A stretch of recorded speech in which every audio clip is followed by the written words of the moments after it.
Liberators, how are you? We're rounding off a semester here. Still don't know what blog we're on. I think it's like 15, 14, somewhere around there.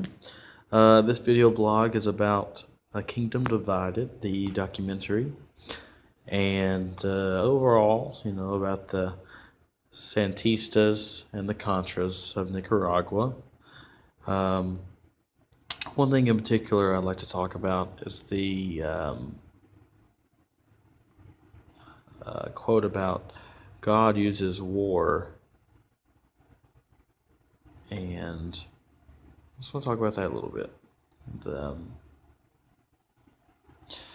First off, we do see in the Old Testament that war is something that has both united the people of Israel and tore them apart. One war in particular, let's talk about, not really wars, let's talk about battles, because war is battles. The Battle of Jericho, that was one where God used to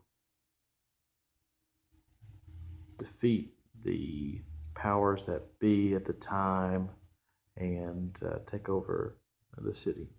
But in today's society, we see is not often the case. We do not need to use war, and God doesn't claim to know that what God wants is to know what the inside the mind of God. I'm not doing that. What I do want to do is that my view of God is a loving God, a teaching God. But to be a teaching God, you don't have to teach violence. You do not have to teach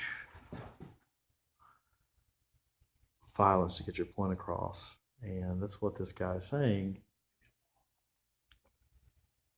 And it's completely contrary to my view of God. God is a loving God. God is a teaching God. God is a God that there is a purpose to everything he does.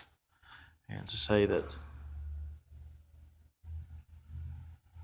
war is God's idea of bringing people together is contrary to how I believe, and goes against ultimately my faith and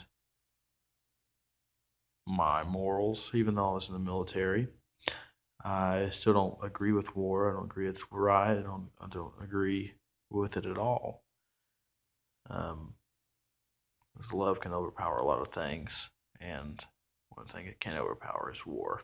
It's not like a hippie saying that, but it's true. That's really all I have to say.